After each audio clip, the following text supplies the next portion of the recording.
to week 4 of the De-Stress Diet's Expert Support Podcasts. First of all, a huge congratulations to all of you on making it this far.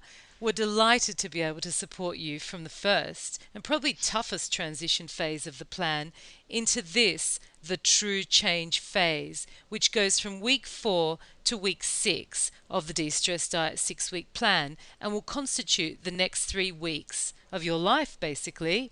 So by now we hope you're probably feeling more energetic and focused and possibly with fewer sugar cravings than you had before. And this podcast is designed to help you manage all that newfound energy. I'm with my co-author Charlotte Watts, nutritional therapist and yoga teacher tonight. Hi Charlotte. Hello Anna. So why have we dedicated a whole podcast to the topic of energy management during week 4 of the 6-week plan? Well, this is an issue that I see come up really quite often, and it's something that particularly needs talking about to people who may have felt they were quite lethargic before, even have symptoms of more kind of entrenched adrenal fatigue, where they really have found it difficult to either be motivated or have the energy to do things. It's incredibly important that when you suddenly get this new surge in energy, that you know what to do with it, how to move it in the right direction, so you don't just basically suddenly use it all up and put yourself back into that tired phase. So you're not just kind of doing a kind of longer version of highs and lows, that you're not kind of going round in new, longer circles. So it's really important to look at how you were just simply using up your energy before, and looking at how you might have been just running things on too high a level, expecting yourself to be too much, to be doing too much, when actually what you really need to be doing is saving some of that energy for recovery, for your body to heal, for your body to be able to be at its optimal health. You mentioned adrenal fatigue. Now, this is something we talk a lot about in the De-Stress Diet book, but for the readers that can't remember or aren't familiar with the term, what is adrenal fatigue? It is literally where you have been expecting your body to react, to be on kind of constant alert, to even go into that fight or flight response, just to kind of modern day stresses around you. So it's when you've been expecting all of those reactions, and basically your adrenals have been pumping out hormones that keep you in that heightened state. And eventually they get tired and you get that state that we call adrenal fatigue, where they can't keep your energy up anymore, and you feel things like fatigue, and it can be to that point where you really feel like you can almost kind of you need stimulants to keep going, you need sugar to keep going. It's not just a little bit tired because you realistically have had a very busy day, but really, I mean, a lot of people will see things like they get home from work and they just can't get off the sofa. Once the stress hormones come down, have propped them up all day, then there's a feeling of a crash, or a crash at a weekend, or that feeling of leisure sickness when you go on holiday, where you crash and your body starts to try to clean up all the things that it hasn't had the energy to do before. Can you just define what the adrenal glands are? The adrenal glands are 2 glands that sit just above the kidneys, and they are told by the brain whenever the body is asked to go into a heightened state, particularly in response to perceived danger. So really they're there to heighten everything up, to get you ready immediately for danger. And traditionally, our ancestors and animals in the wild, that would have been for things that are true physical dangers. So someone running at you with an axe, or someone trying to steal something from you, or it's that fight or flight response. So something where you would be expected to either stand and fight, possibly, probably for your life, or run away from that. So it's a very, very heightened response, and you can see, with that, bearing that in mind, that it's going to use energy up at very, very high levels. I have a real personal story about this energy management situation. I know myself in the past, when I first went on the de-stress diet, I was so excited by my newfound energy, which must have happened around week 3, that I scheduled all sorts of things in my diary, starting from 5 a.m. each day, well into the evening, past 9 p.m., working, filling out my diary, going shopping, doing this, doing that. And within a couple of weeks, I was tired and stressed and basically back to where I started from. So tell me why we need to learn to conserve our energy even when we're feeling great. Well, exactly. That's a very common pattern as well, particularly if someone's been running themselves kind of into the ground, maybe not really noticing because they've got so used to running on those high stress hormones. And it's not a particularly efficient place to be. People really think it is an efficient place to be because you can feel like you're always doing stuff, so you must be getting stuff done. But actually, a lot of that comes from maybe filling your time with too much stuff, expecting too much of yourself. And then when you do suddenly get tired, other things that you maybe mean to do that just keep life ticking over get left by the wayside. So what a lot of people find is that when they do suddenly get some energy, that they want to sort out their lives, as it were, or do the things they meant to do, which obviously again just uses up energy. It's the opposite of not doing. And we do tend in life to feel, in the 21st century, that we always need to be doing, achieving. And if we're not doing and achieving, then what's the point, that we must be wasting time? But so much of this is about recovery and about restoration and about really learning to respect the fact that if you don't recharge the batteries, you can't expect to just kind of keep running the machine. Things have got to give. It's the idea of if you keep doing the same thing over and over again and expecting different results, then that's the definition of madness. It doesn't make any sense.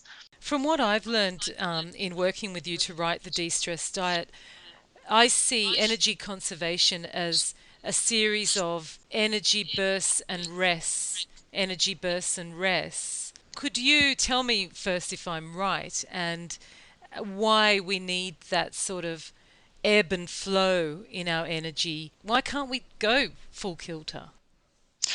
Yeah, I maybe take issue with the word burst there because I think that sounds like something that's quite highly reactive.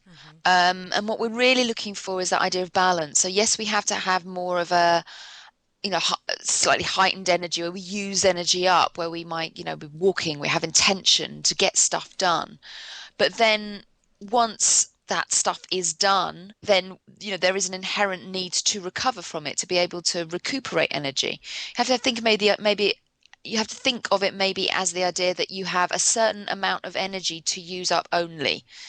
So if you've used some up, you then have to have a period where you recuperate, and also the things like sugar and stimulants will use up a huge amount of energy very quickly, which is why people have those extreme crashes.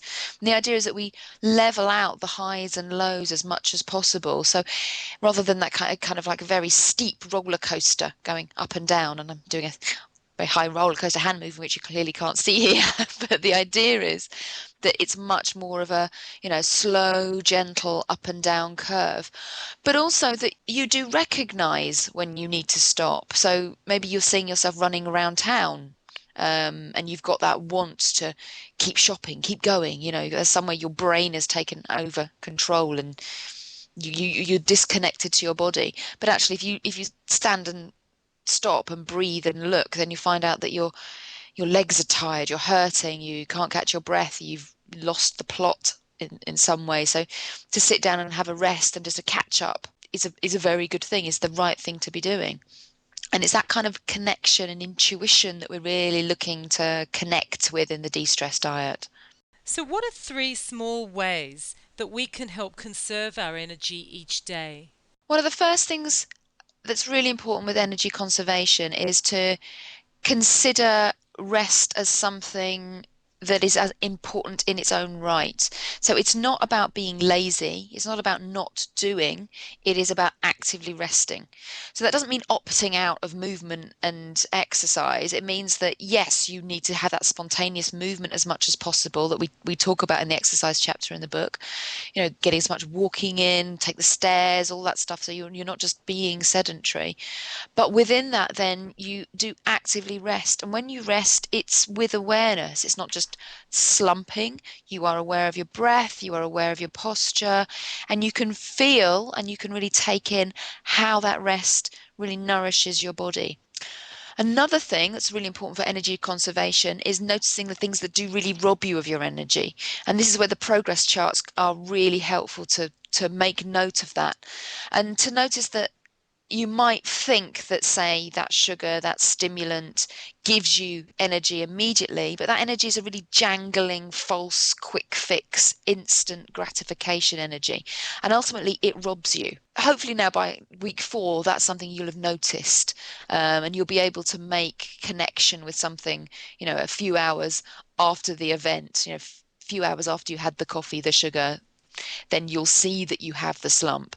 And it's actually making note of the bigger picture that really helps us with this energy conservation, because you see that actually it's a bit of a false economy. You put in something that gives you that energy that's kind of jangly. It doesn't serve you really well. It doesn't make you feel focused and really productive. It just gives you a quick jolt, really.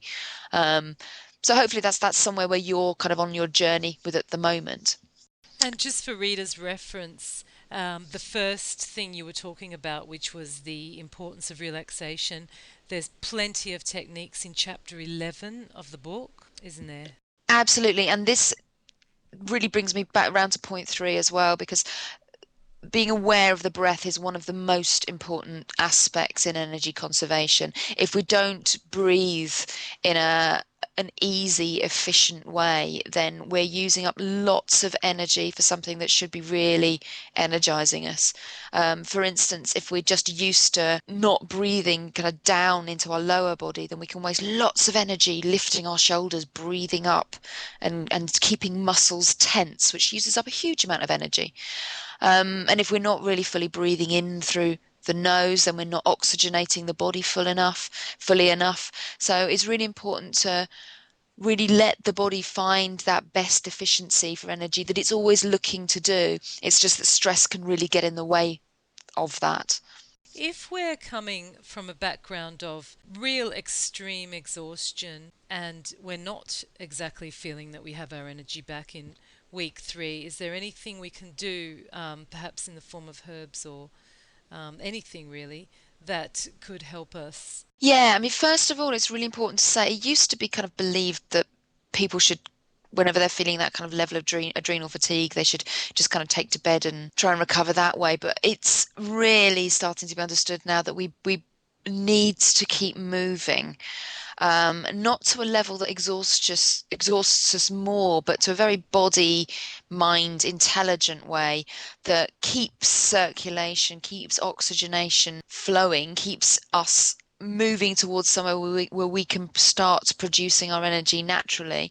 And the best way to do that is really building up some walking every day. So it doesn't need to be huge swathes don't need to go for a 3-mile hike, but you do need to keep moving. So even if it's a 10-minute walk, every few hours, just something that really, energy begets energy, it creates it.